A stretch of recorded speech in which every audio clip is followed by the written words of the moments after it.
They said the empire was built on gold, and now the headlines say the stories unfold. Flashing lights, courtroom rows, silence loud, and the pressure grows. From Harlem streets to the Forbes list, now he's sitting where the storm hits. Cameras on, but who's legit? Truth and lies in the same script. Diddy defense team got 8 on the move. Agnafilo, Jarago, Shapiro, Steele, Donaldson, Westmoreland, Estavo and Driscoll. The feds got him on 5 charges. They say he on that RICO. Media says he is guilty out the gate. 8 male jurors and 4 women hold his fate. No cameras allowed in the court. Content creators screaming more, more, more. Diamonds heavy, but the weight's not cash. Every step watched through the media flash. Friends turn foes and the past don't pass. When receipts get pulled and they come in stacks. Official transcripts will show the full story. Full statements, but the details may be gold. They wanna put me on trial, put my name on file. Want me to hang it up, but that ain't my style. Say I'm back on road, no hand on Bible. We got this game in a chokehold. Yeah, I'm so cold. My whole career they tried to test me and I aced it. When you want something done, you gotta go and get it. Hate to put you on blast, but it's not up for debate. When the odds stacked against me, victims' names not being used to keep from getting approached by the accused. Kanye showing up in white, saying Diddy fight, fight. What's legacy when it's on the line? Is the name you built still gonna shine? Or does silence scream like a warning sign while the world debates guilt or crime? Every empire's got a tale untold. Every mogul's got nights cold. But behind closed doors, who holds control? Truth is a mirror and it never folds. Spotlight shadows can't outrun fate. Every crown's heavy when it's tied to the state. From the charts to the court, it's a razor blade. Walking the edge that the headlines made. Did the feds charge Diddy for his crimes, or just for some freak off good times? Baby oil galore, but the feds say there is much more. Everyone is innocent until proven guilty. This will be left to the 12 on the jury committee. Is this a RICO, or just a man being major sicko? Was he really the king or just a fling? Did Diddy do what they say? Will NYC jail be where he will stay? Did he bop in the hotels on the top floors? Different bows in different area codes. Some would call them the defense saying evidence is a blur. Some witnesses concur. Will the bad boy for life be serving life, or will he get the win and be in the next jet to Berlin? Spotlight shadows can't outrun fate. Every crown's heavy when it's tied to the state. From the charts to the court, it's a razor blade. Walking the edge that the headlines made. The devil is in the details. While the world debates guilt or crime, is it RICO or freak off?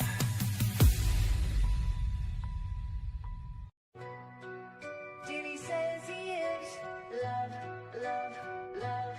They said the empire was built on gold, and now the headlines say the stories unfold. Flashing lights, courtroom rows, silence loud, and the pressure grows. From Harlem streets to the Forbes list, now he's sitting where the storm hits. Cameras on, but who's legit? Truth and lies in the same script. Diddy defense team got 8 on the move. Agnafilo, Jarago, Shapiro, Steele, Donaldson, Westmoreland, Estavo and Driscoll. The feds got him on 5 charges. They say he on that RICO. Media says he is guilty out the gate.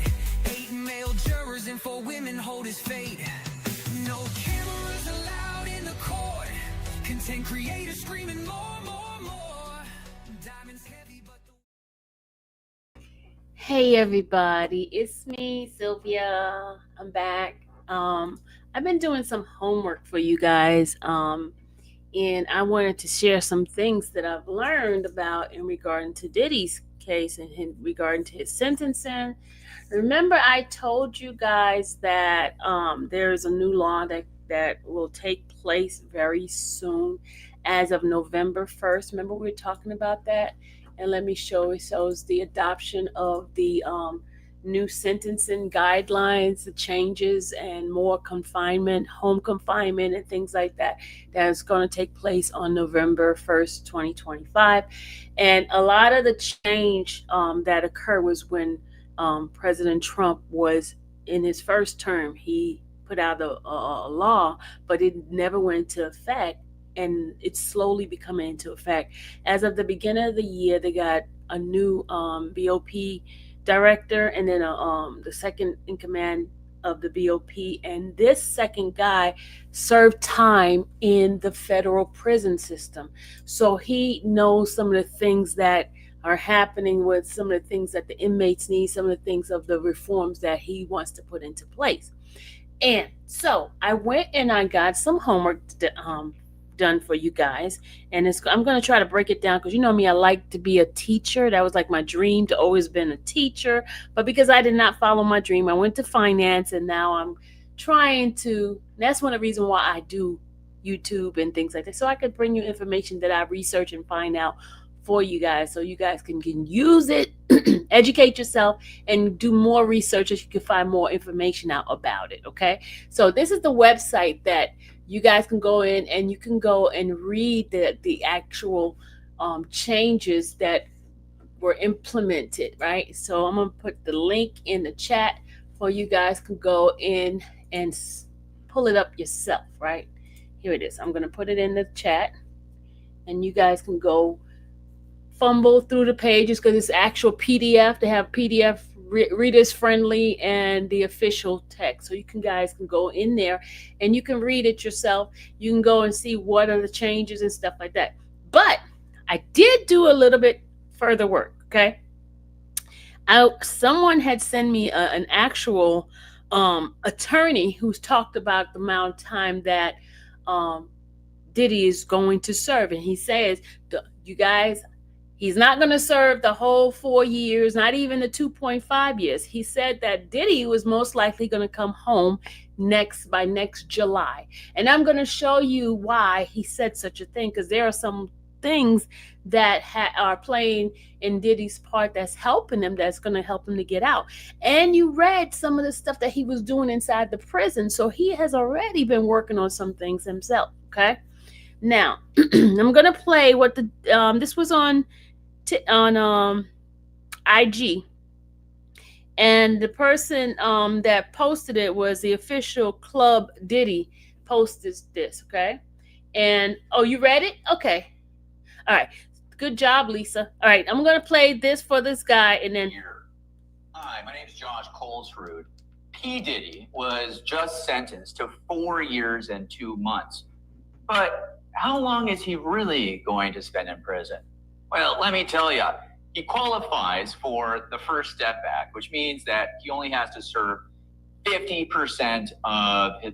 You heard that. First Step Act, he only has to serve 50% of his time in prison. 50% of his time in prison. The First Step Act. Great job, Lisa. Go on, Lisa. All right, 50%. So 50% of 4.2 is what? That's 2.1, right? That's about 2.1. That's 2 years and 1 month. Because right now he's at 4 years and 2 months, right? Then he's going to have time of credit, which is going to be 13 months, right? So that's going to knock out some more time. And then he's going to be left with about 9 months to do. Hold on. Means that he only has to serve 50% of his time. He also qualifies for the RDAP program, or the Residential Drug Treatment Program. You know that the RDAP, RDAP. R as in Robert, D as in David, A as in Apple, P as in Paul. So that's RDAP. That's the Drug and Rehabilitation Program. And you heard him talking about him taking their classes. Now, the thing with that, he has been taking some classes, and I don't think they're going to credit all of it yet because he was not sentenced. Once he gets sentenced, he will have to go through the 5 hours of class, and then it's 5 hours, no, 4 days, 500 hours of that class that he would have to take. Okay, and he definitely has been enrolling it because one of the issues, they said he had a drug problem, right? So that is another part that's going to take time off of his sentencing. Hold on. Program. And once you successfully complete that prison 500-hour program, you get 1 year knocked off your sentence. And he also has over a year of in-custody credit. So how much time is he really looking at? Well, by my calculations, just a bit over 9.5 months, which means that he could be released as early as July of next year. And then the other thing, not only can he be released by July of next year, but the time that he has left of those 9 months, it could be in home confinement, y'all. And that's part of that law. Lisa, you remember you seen that? Did you see that in that law? Home confinement could be longer term. Okay? So I'm going to play a video for you guys. There you go. There go. Lisa's on it, y'all. Lisa is on it. Lisa, you good job, Lisa. Good job, Lisa. So that's why, if you notice in the I didn't read that part for you guys in our transcript. I do have this transcript. I think I'm going to read the end part when he asks Diddy's attorney, Philo, about where he wanted him. You remember that part? You remember that part? We'll talk about. Well, I'll show you that part of the transcript. But before we do that, I'm going to bring you back the education part of the video so you guys can see what I'm talking about. First, I'm going to go with the I'm going to go and bring you guys the part about the RDAP, the drug program. Okay, we're going to see what they say about that. And this is a YouTube channel video on that. Hold on a second. No, let's do the First Step Act first, so we'll know a little bit about the First Step Act. Okay, let's do that one. This is the First Step Act right here. And let me rewind it a little bit so you guys can hear exactly what they're talking about on there. And this is, how does the First Step Act affect federal prison release? Okay, jail and prison insiders. Anybody who wants to go and see where I got that from, I'm going to put it in the chat so you guys can go look at it on your own if you want to another time. Oh, sorry. Sorry. Hold on. There we go. How does the First Step Act affect federal prison releases? Imagine a system where individuals serving time for nonviolent offenses have a chance at a brighter future. The First Step Act, enacted in December 2018, aims to reshape the landscape of federal incarceration and releases practices. This legislation introduces several key changes that impact how and when individuals can leave federal prison. One of the primary components of the First Step Act is the expansion of earned time credits. Under this law, inmates can earn credits for participating in programs that promote rehabilitation, such as vocational training or educational courses. These credits can then be applied toward reducing their prison sentences, allowing eligible inmates to be released earlier than they would have been under previous regulations. I just want to tell you, if you guys kept up with the Grizzlies, they definitely took advantage of all the classes that they could take. And their time was being chopped down while they were in prison. But they eventually got pardoned by Trump. But while they were in prison, they were getting their time just kept chopping down. In fact, they got like about, I think, 5 years chopped down from their time, according to what I was looking at when I was looking at them going through this. So they were utilizing some of the vocational training and stuff like that. Okay. Additionally, the First Step Act addresses the issue of sentencing disparities.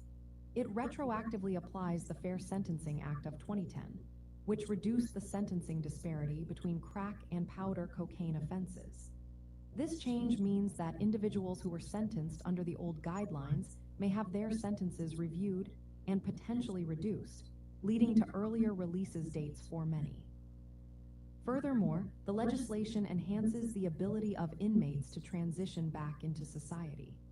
It mandates that the Federal Bureau of Prisons provide inmates with more access to programs that prepare them for life after incarceration. This includes job training and mental health support, which are essential for successful reintegration into the community. The First Step Act also includes provisions for the compassionate releases of inmates who are elderly or suffering from serious medical conditions. This allows for a more humane approach to incarceration, recognizing that some individuals may no longer pose a threat to society due to their age or health status. In summary, the First Step Act significantly alters the federal prison releases process by introducing earned time credits, addressing sentencing disparities, enhancing rehabilitation programs, and allowing for compassionate releases. These changes create pathways for many individuals to rejoin their families and communities sooner, reflecting a shift towards a more rehabilitative approach in the federal justice system. Okay, that is that part. And then I have the other part for you guys. Hold on a second. The next part, this guy's going to explain exactly what some of the home confined. No, we're going to do the RDAP. Okay, we're going to do that one, and then we're going to talk about the home confinement and the effects of the first step. Okay.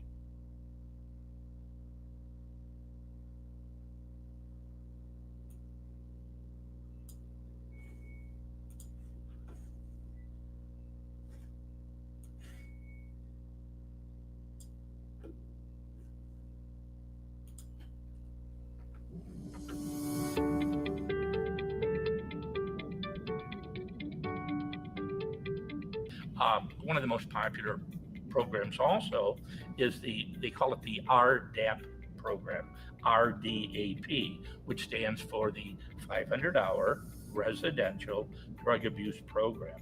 Now, this is for not only illegal drugs, but alcohol and also prescription drugs that are abused, oxycodone, oxycontin, Percodan, things of that nature. This program is an intense program.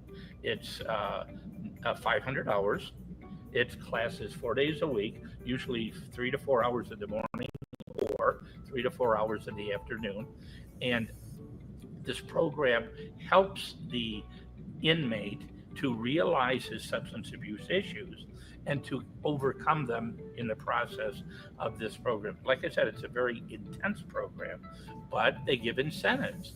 The incentives are up to a maximum of 12-month sentence reduction and 6 months in a halfway house. So that's an 18-month reduction in the time you're in prison. The sentence reduction varies as the length of your sentence. So if you're up to a sentence up to 31 months or up to 30 months, you get 6 months off sentence reduction, 6 months in halfway house. If it's 31 to 36, you get 9 months off and 6 months in a halfway house. And if it's over 37, you get a full 12-month sentence reduction and 6 months of halfway house. So you're going to get 12, 18, or 12, 15, or 18 months off your sentence. Y'all heard that? Okay, that is the RDP program. And y'all know for a fact he is in that program. They talked about it during the sentencing and things like that. So definitely that. And that's not something that the judge would talk about. That has to do with once he gets in the BOP and he's placed into their custody and stuff like that. That's when they're going to go over all that type of program for him. Okay. And then we have this one here. And this is the guy that basically is going to talk about what we just talked about, what you was mentioning earlier. Who was in here talking about it? Hold on. It was Lisa. This is what you're going to hear exactly what Lisa and I were talking about as far as the new changes. Because remember, President Trump put this into effect, but it didn't roll out because remember they had a different they had a different presidency that did not focus on those type of things. So now Trump is coming back and doing those things that he had originally put into effect, which is the prison reform for federal prisoners. Okay, so let me go ahead and bring this up for you guys. Let's see, hold on. I got that one already. Is this him? Is this, which one is that one? Okay, we doing this one. All right, ready? All right, this is the guy. He has a nonprofit. This guy here was sentenced for 45 years in prison, and he ended up getting out a little bit earlier than his full sentence, and he started a nonprofit organization to help reforms and teach and help individuals that are incarcerated to help lower their sentencing. And he's going to give you a breakdown of what that new law is, because he was part of the lobbying for the changes in the federal prisons. Okay, here we go. We've been talking about the changes in the Bureau of Prisons and how it's going to influence the lives of hundreds of thousands of people, really millions of people. And the reason that I say these changes are going to influence millions of people's lives, because for every person who's serving a term in prison, they always are going to have 3, 4, 5, 20 people that really care about them and that they care about. And all of those people get influenced by what changes are. I know people are asking questions about the appeal, questions about the pardon, and also questions about something else. I don't know anything about those other things. I'm only dealing with the stuff that are actual laws and actually things that are definitely going to take play inside and with Diddy's case. That this is definite stuff here. This is what's happening. This is based on the bureau, the director, and things like that. This is actual stuff, because I've been talking to these people who are consultant of the prisons and stuff like that. So this is stuff that I know for a fact is going to take place. The other stuff, I don't know. I don't know anything about pardon. I don't know anything about the appeals, but I am told that Ms. Shapiro, Attorney Shapiro, is going to submit something on Monday for the appeals. I heard that. But as far as anything like pardons and stuff, I know nothing about that. Okay, I'm giving you guys factual stuff that's happening, and they working on these things for his numbers and stuff. Okay, happening in the Bureau of Prisons. Well, one of the lessons that I learned while going through prison for 26 years is, just like anything else, change is very gradual and slow, and then it's very fast. And what we're seeing now is a very fast change, where the Attorney General has appointed a new director of the Bureau of Prisons and a new deputy director of the Bureau of Prisons.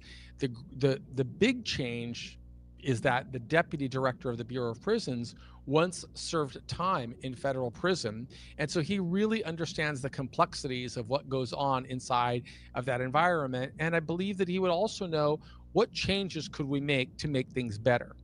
But with the leadership at the very top of the Bureau of Prisons mandating change, we are seeing things happen at a much faster pace than we've ever seen, well, in the past 40 years. And that's certainly in the past 40 years. That's something I know about because I went into the prison system in 1987 when we had a different type of Bureau of Prisons, a different sentencing scheme and different good time measurements than we have today. Today, there are a lot of changes that have happened over the past, well, it started in the first term of President Trump's White House with the First Step Act, but now we're getting fast, rapid implementation. And I'm going to read a memo.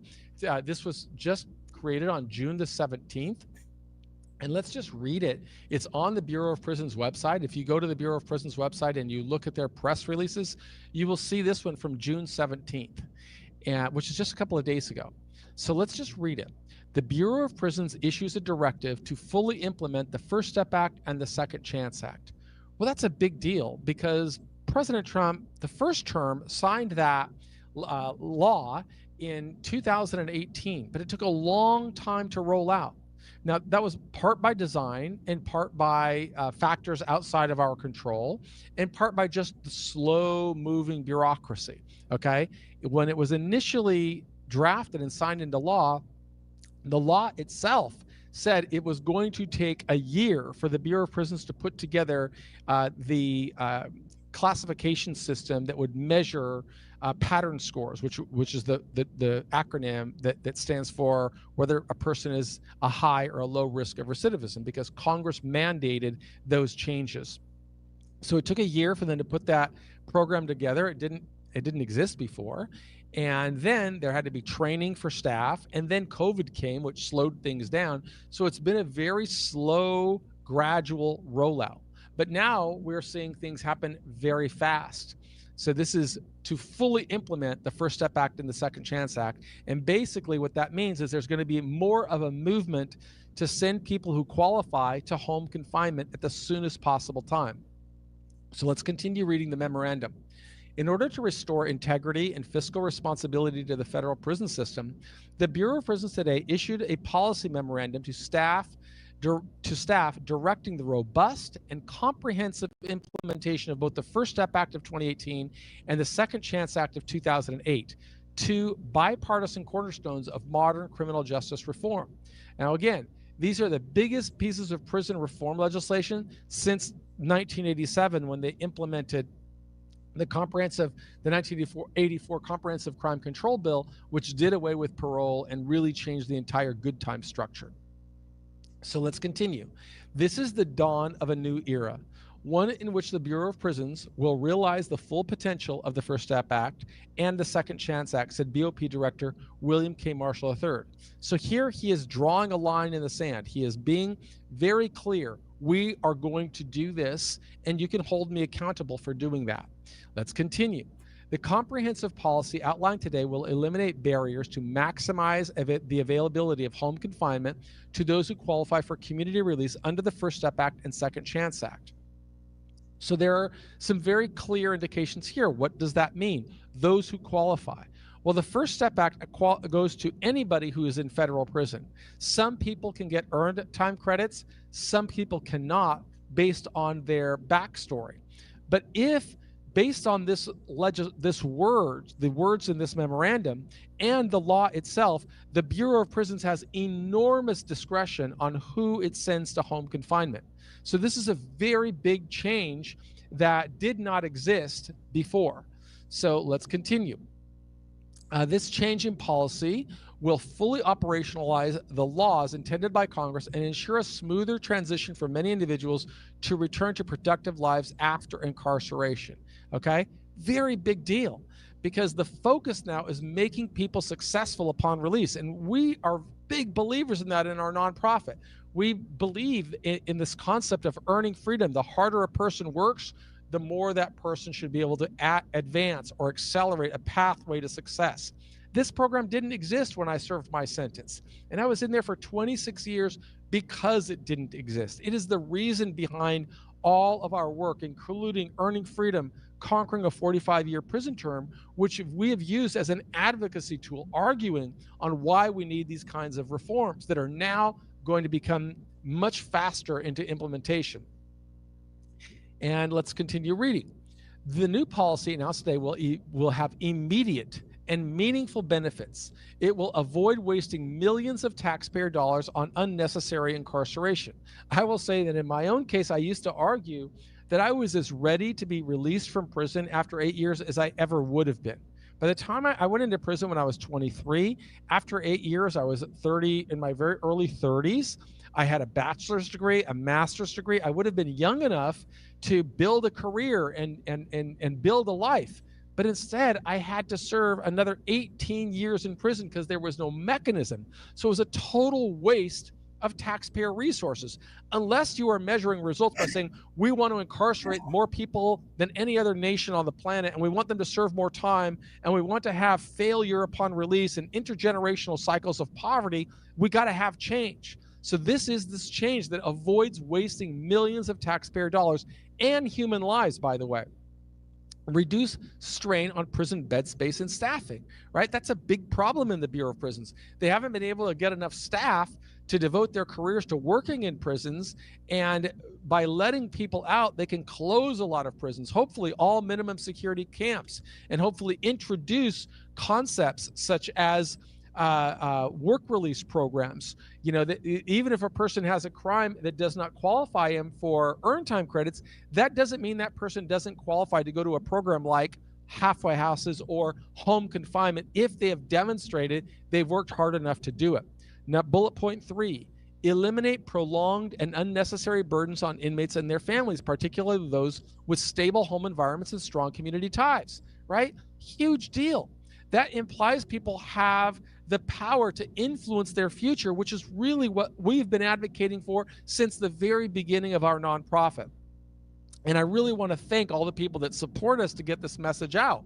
So the new directive ensures that FSA earned time credits and SCA, that Second Chance Act eligibility, will be treated as cumulative and stackable. Stackable. Well, You that's heard that? in the law itself, the First Step Act law itself. You know what stackable means, right? That if he has credit for the RDA, right, he'll get that, plus he'll get the time that he's already served, and he'll get whatever vocational that he's getting now. You understand what I mean? So everything could be stackable, okay? Says any of the benefits or rewards or earned time credits that are available in this law should be in addition to anything else, because the mission is to prepare people for success, for law-abiding, contributing lives. So it allows qualified individuals to serve meaningful portions of their sentence in home confinement when appropriate. Well, when is it appropriate? It's appropriate when the person has demonstrated that they have earned freedom. And if you want to learn how to do that, spend more time on our website at prisonprofessors.org. Everything is free. Learn how to prepare yourself for success. Conditional placement dates based on projected credit accrual and statutory timelines will drive timely referrals, not bureaucratic inertia. You know, that's the terrible thing about a bureaucracy. These aren't my words. Max Weber, a famous social scientist from Germany, wrote about bureaucracy and said really the mission of a bureaucracy is to perpetuate itself and to keep it growing, not focused on the result that we really want to get. And what do we want to get? Improved society. So this is awesome that they're talking about doing away with the damage of a massive bureaucracy. So I really like that, and so let's just continue reading here. FSA earned time credits, and I already read that. Conditional placements, yes, I read that. Not past employment.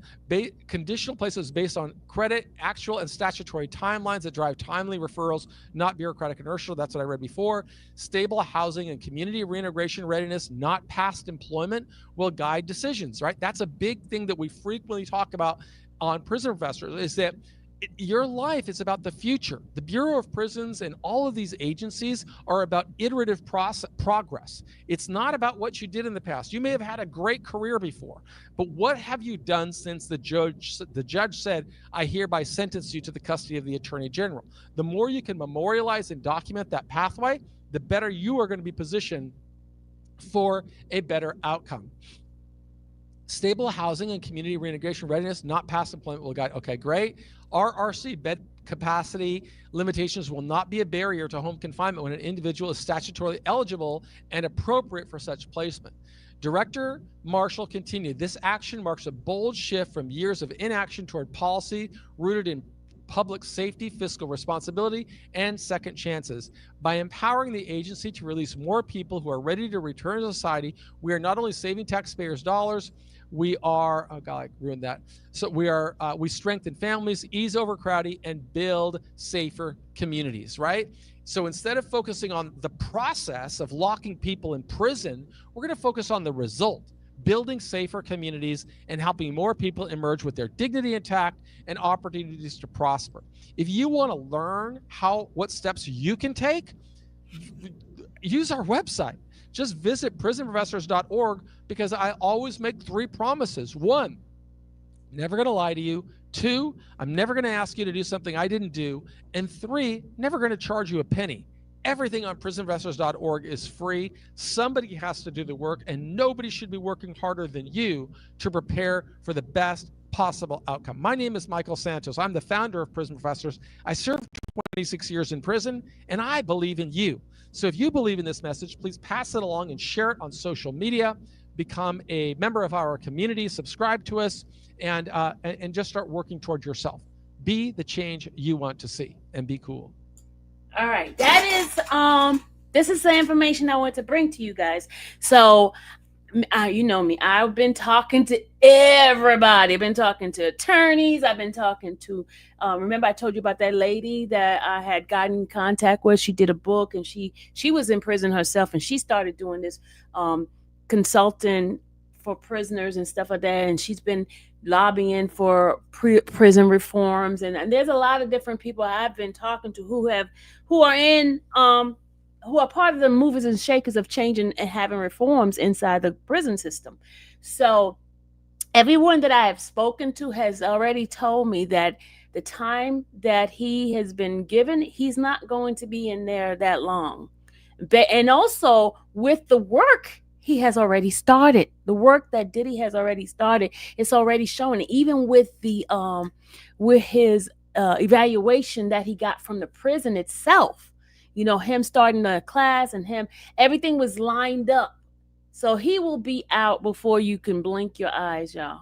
I know a lot of people hating, and I see my friend Kim Smitty is back in here, and she says we have an obsession of Diddy. No, I don't have an obsession. I just want a person to be treated fairly and right. If that other man, Epstein, whoever it is, and the other guy Finch, Michael Jeffries, who is on, who has not even gone to trial because of their color, they get treated a little bit different. Why not Diddy? Why not? Okay, why not? And I know you have this hatred for this man. I don't know why. I don't know why this what this man did to you. Um, and don't act like because of one video you saw with the horrible situation that he deserved the rest of his life in jail. No, he does not deserve the rest of his life in jail. He was an addict, and he is seeking help for his addiction. I know it's after the fact, but at least it's being done now. It's not too late. So, and it's so strange why you keep coming into this chat. You know what I stand for, and I don't understand why you keep coming in here. I haven't changed. I haven't changed at all. So I guess you just want the attention of the people in here. That wasn't for you. Oh, okay, it wasn't for me. Because I mean, but this is my channel, so when you're saying certain things in the chat, it is referring to me because I am the leader of this channel. I am the one who set the pace of what, you know, people agree and not agree with, you know. So I just want him to be treated fairly. I don't see you going into those chats and trying to say, hey, let Michael Jeffries go to court, go to trial and be punished. Does he have a bond, and Diddy and the rest of them didn't get a bond? That's the things you need to be talking about. You shouldn't be harping on Diddy and him getting 4 years and him. No, that's not right. You need to have the same energy that you have for Diddy, for Jeffries, for all these other people who are not being treated like the way Diddy is being treated. That's all I'm saying. Fair.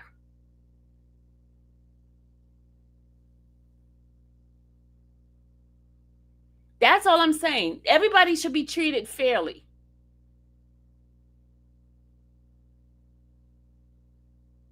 Miss Ebony's mom passed away, headed back to her house. Oh, give her my condolences, please. Oh, please give him my condolences. I'm so sorry to hear that. Don't call me girl, because I'm way older than you. You need to have respect for me. I'm not a girl. I am a woman. So don't say girl. I'm not a girl. I'm 58 years old, so you need to respect me by addressing me by Sylvia, Miss Sylvia, because I am older than you. So please, I'm not girl.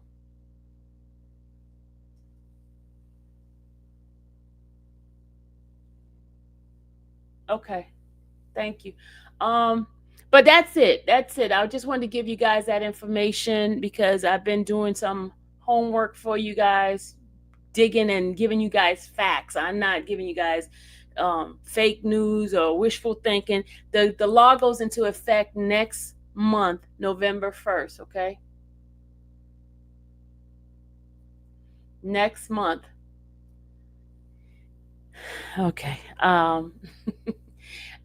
I'm not going to sit here and argue with none of you guys because I could care less. When you guys could bring me back some documentation and some work on some homework you have done instead of running your mouth, giving me your opinion, then you can talk to me when you come back with some facts. Okay, I have given you some facts. I gave you the website to go read what the new law is going to come into effect. I gave you that. I told you why some changes are coming in. I told you the law that happened back in 2018. I told you all that. But now y'all want to come in here with the emotion and dealing with that kind of stuff. Let's not bring me some facts, okay? Bring me some facts, some paperwork.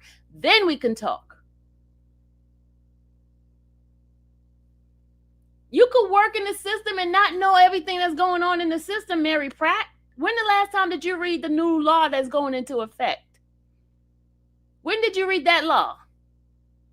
Gee, y'all like to come in here, just run your mouth without any facts. I don't care if you work there 30 years. You can work at a job 30 years and still know nothing because you're stuck into your own little cubicle and you do push paperwork, and you don't know what the heck is going on inside your company. Okay? So don't tell me you work in law enforcement 30 years. You probably one of those type of people don't get re-educated every single year so you keep up with the laws. See, I believe in education. I believe in making sure I understand certain things that's going on in the law. If I don't know, I'll go research and I'll go find out. I'm just not looking at the news. I'm reading documents. I'm going into those websites and get those documents and PDF files and stuff and reading them. Mary, have a nice day. I'm going to block you. Have a good one because you want to be a child. I don't have time to play with children. All right, guys. Mama, the great. I'm sorry. I'm going to have to go. I'm going to have to go. They're just mad because, facts. They're just mad because I do my homework. I come in here with stuff, the facts. And let me tell you something. Every time I bring something about, and then they go and say, oh, Miss Silver, you were right. Miss Silver, you were right. And another ignorant one coming in here talking about Diddy is a woman beater.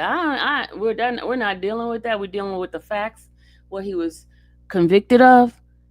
You go ahead on and deal with that. You go deal with your issue of someone beating somebody up. That's probably what you're dealing with, that trauma that you probably have seen in the past. Your mama or somebody was getting beat up.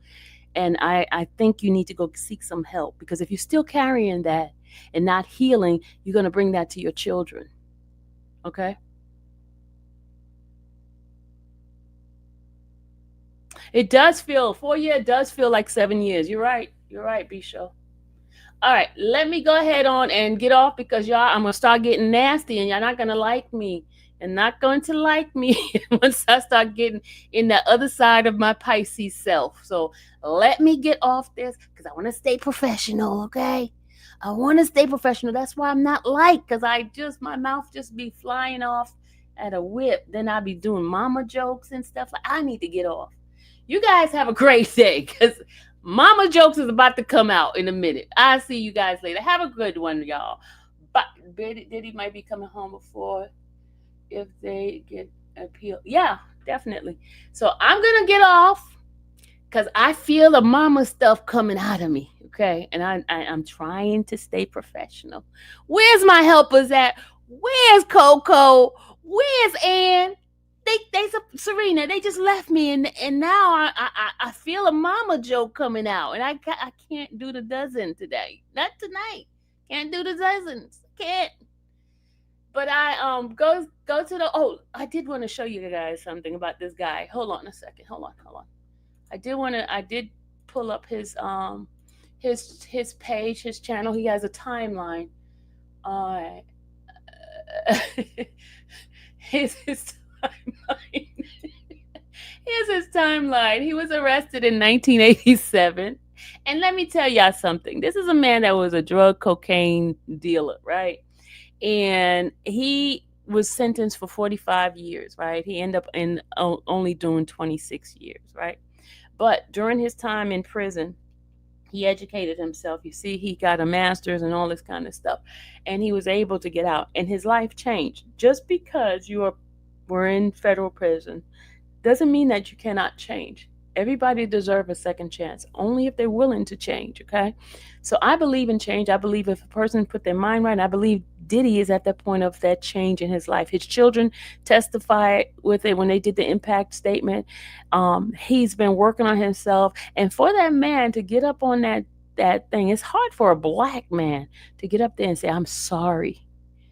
For a black man to get up there and say, I'm sorry, that's takes a lot of accountability, responsibility. So, because some men are just so like bullheaded and they don't want to say I'm sorry. They're very prideful and stuff like that. For that man to do that in front of the world and say I am wrong, I messed up, I'm going to continue to work on myself. He has his children standing up there seeing the flaws and everything, and how his children said that certain things were not, and they know he has changed. I read it this morning. Okay? And I don't care if any of y'all come in here and try to throw dots. I'm going to just block y'all behind, because this is my channel. I say what I want to say. And if you don't like it, you leave. Okay? All right. So, and this is not a democracy. This is a dictatorship. I run this channel. If you don't like what I say, you just go. Bye. Okay?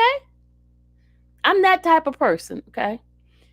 As I was saying, for that man to go into that depth as a black man, a man that had so much like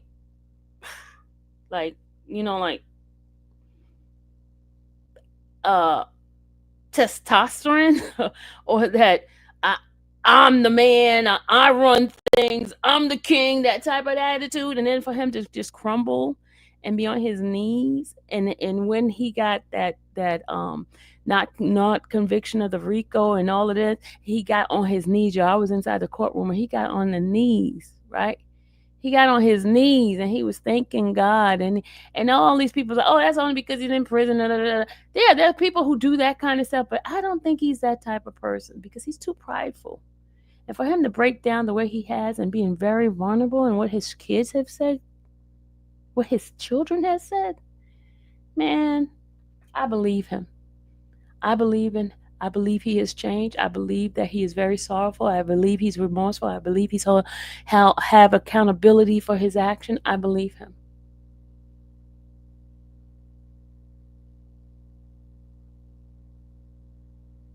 So nobody can disagree with you respectively. Kim, why are you acting like you don't know who I am? Here's the deal, Kim. Here's the deal. I'm going to give you my opinion, whether you like it or not. But I say to you, be respectful in my chat. Don't try to come at my people, because if you come at my people, I'm going to come back at you. That's all I'm going to say. You can have your disagreement with me. You can disagree all you want, but do it respectfully. Don't call me out my name. And that girl that called me girl, don't call me girl, because I'm calling you girl because you said girl, okay? Don't call me girl, because I'm not your girl. I'm older than you, and you should have respect for me. It's a level of respect we have. And plus, this is my channel. Just like you go to courtroom, you're not going to go do whatever you want to in the judge's courtroom. This is my channel, okay? You could disagree with me. You could disagree with the judge, but you ain't going to be mouthing the judge and tell the judge, hey, judge, I disagree with you. No, you're not going to do that. So don't do that to me. Okay? We understand each other here?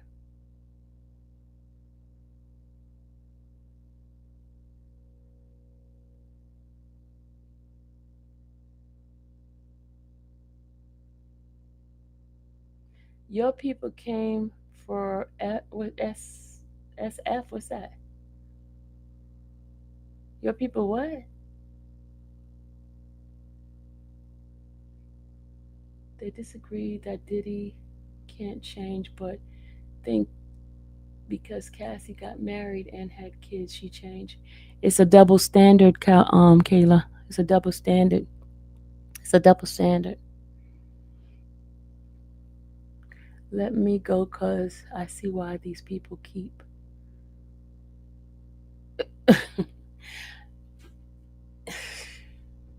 Why these people keep what?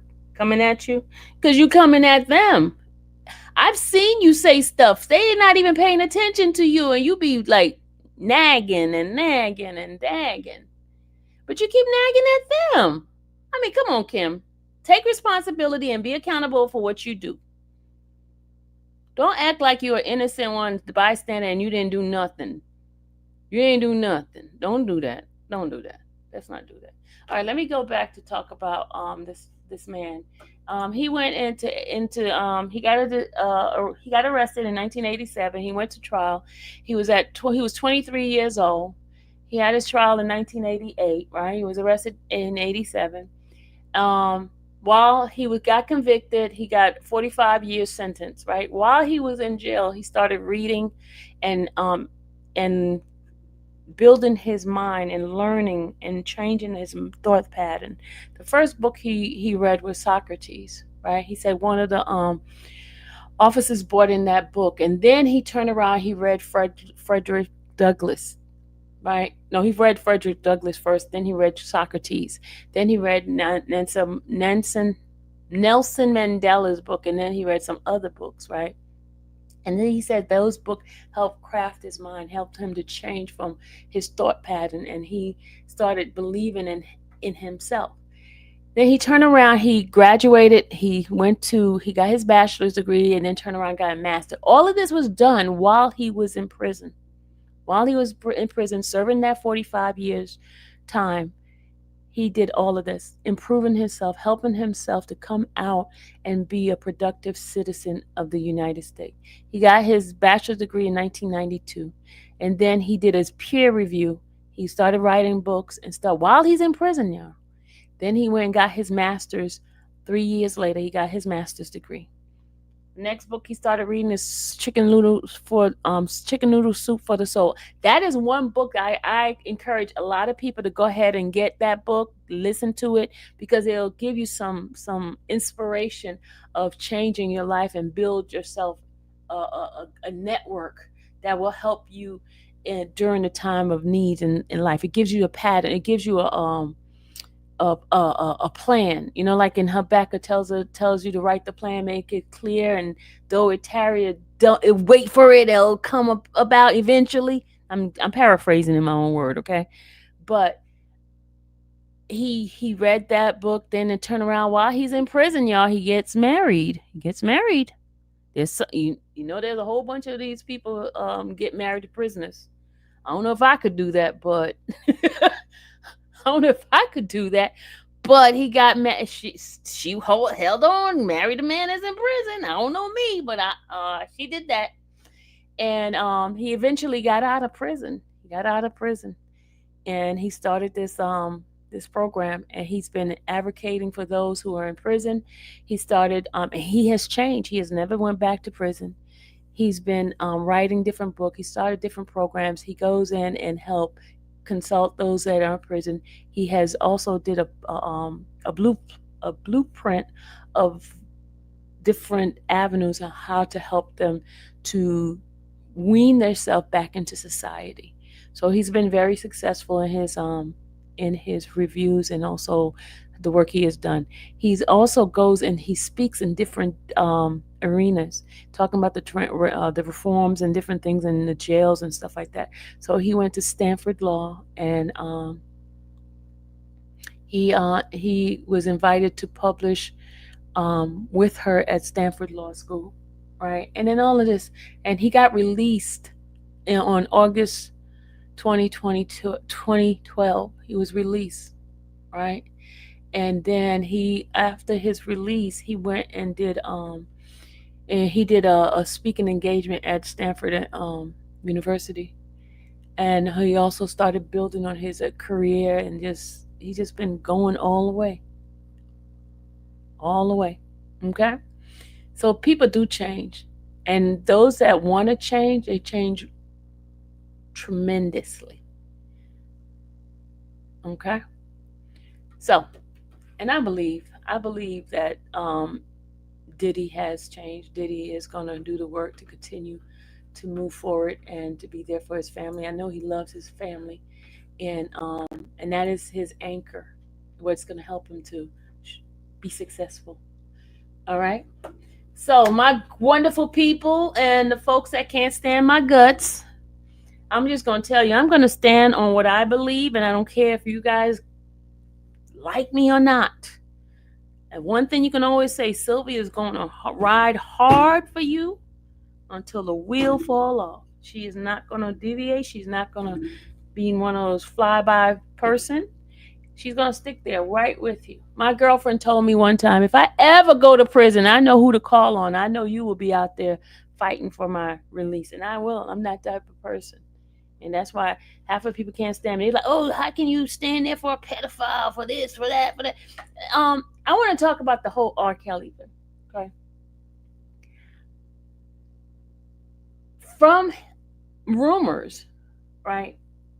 I heard about some of the stuff that he is accused of. Okay.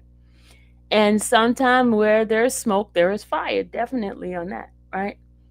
When I went to New York and to cover his case and the stuff that he was charged for, he was charged with a RICO, y'all. My fight was about the RICO. Okay. It wasn't about whether or not he liked underage girls and all that. That was not what I was fighting about, because I believe some of the stuff he did do. I'm just being honest. Some of the stuff as far as Aaliyah and stuff, I believe it happened because there's records of that stuff. And I know R. Kelly's followers are going to be like, oh, I knew she wasn't for him. I knew that. No, I'm just telling y'all facts. But that's not what I was standing for. I was standing for the what he was charged for, what he got convicted of, how much time they gave him. That's what I was fighting about. And people hate me because I'm standing for a man that I believe shouldn't have gotten that charge. He definitely shouldn't have gotten a RICO, because there was no enterprise. I don't see anybody else got arrested with him. And they kind of like, oh, this like, oh, Don Russell got arrested. No, he didn't. He got arrested because he made terrorist threats and trying to do crazy stuff. That's what he got arrested for. And plus, he goes and say he was a manager. He was not even the manager. Okay. And then the other thing too, I felt the parents should have got arrested if he's going to be part of it. Those parents were bringing those kids to the shows and putting them on the stage and all that kind of stuff. I felt they should have got arrested too. And the thing is, people, if your kid don't go to school, the school's gonna call, and you're gonna be placed in trouble because your children are truant. Why can't you do the same thing with the R. Kelly situation? You brought your child there. You the one who condoned it. You the one who was getting money from him while your children was being whatever, right? Allegedly. But you don't get charged. You telling your daughter to sit on his lap and shimmy and all this kind of stuff. You tell your niece to do this and y'all don't get charged for it. There's something wrong with this picture. And don't tell me, oh, she blaming it on the victim. She blaming it on the parents. Yeah, they're not taking care of their kids. I wouldn't allow my daughter to do that. No. Exactly, Anika. They should have been charged. All of them should have been charged. Every last one of them. Sparkles too. That because remember she said that was her niece, and then she gonna leave her niece there while she sees her niece with a pillow and a blanket to stay in the studio, and the girl's supposed to be 13 and 14 years old. You can't just grab your niece and say, "Come on, get out this place." No. The mama getting $35,000 down payment to buy herself a store. And the father's working and playing guitar for R. Kelly, and they don't get arrested?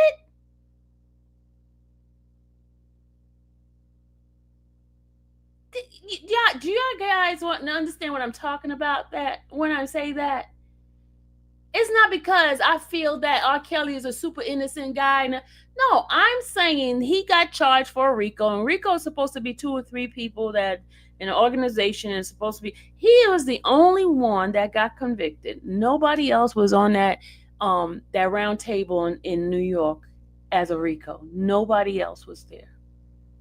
And then you got the manager Demetrius Smith, who you guys know for a fact, the mother of his child, first child, was what? 16 years old. You could do the math.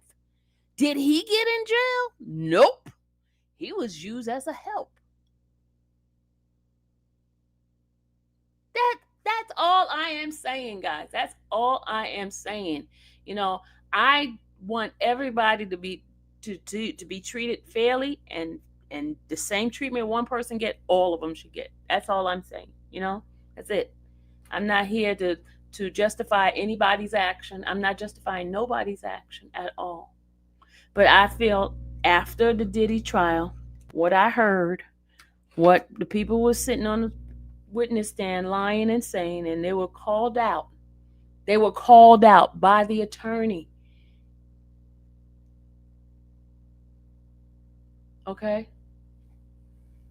If y'all maybe need to go to the courthouse and sit in there and listen to these trials instead of having an opinion that's on there without no facts behind it, when you have a whole bunch of people sitting around here lying for clicks and views and just want to say anything.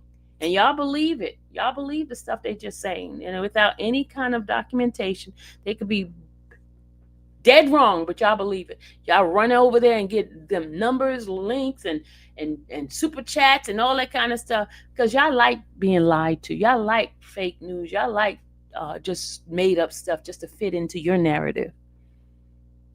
That's what y'all like. But on this note, I'm about to take my butt off this live. I gave you guys all the information that I can give you guys today. And those who hate me, I love you, because I have to love you, because I want to get into heaven. I want to get into heaven, so I got to love you. You can hate me if you want to. It's okay. It's part of life. They hated Jesus, and I'm not Jesus, but, you know, if they could hate a sinless man like Jesus, who am I? Who am I? Because I got a lot of messed up things. God do a lot of messed up stuff. So, on that note, my lovelies, I have to take my... Oh, Miss V. Look at her. She's blessing me. Thank you, Miss V. I appreciate you. At least one person want to show me some love. Thank you so much for that super chat. May God bless you. Give you 1,000% of what you have given to me. I appreciate the love you have shown for me today. You see this? Only one person has said, thank you, Sylvia, for the information. You're welcome. Y'all, I'll see you guys later. God bless you. Good night. May the Lord watch between me and thee while we're absent, one from another. Thank you, Miss V, again. Bye.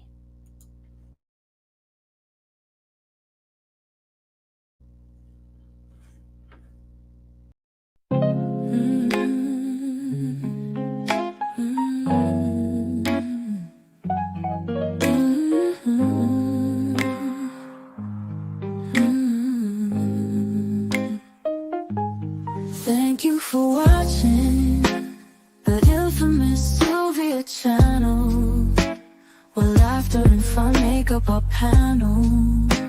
Together we build this digital spree. We appreciate you and our growing family. With mods by our side and chat flowing free in this online space. It's just you and me. We laugh until tears roll down like the rain. In this virtual world, you ease all my pains. We're a family, not just a show. Every click and comment makes us grow. Mods and chat, keeping the vibe so right. Together we shine like stars in the night.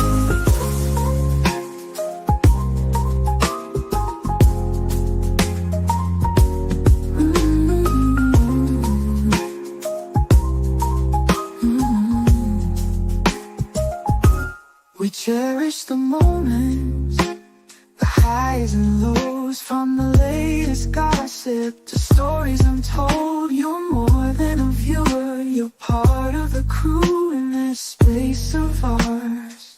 It's all because of you.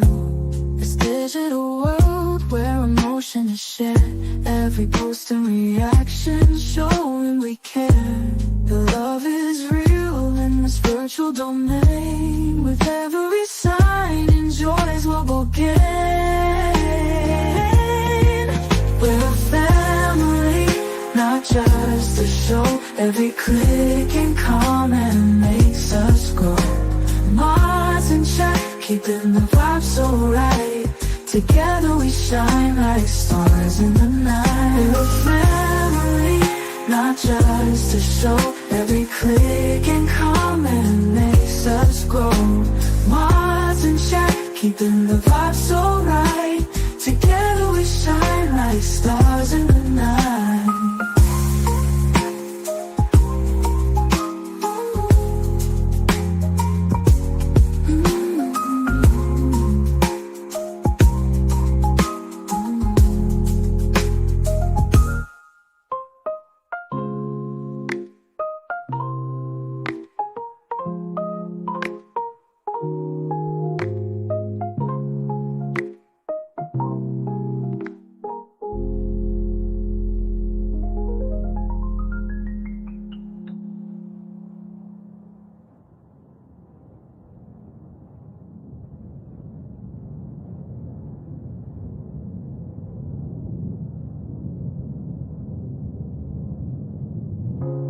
This digital world where emotion is shared. Every post and reaction showing we care.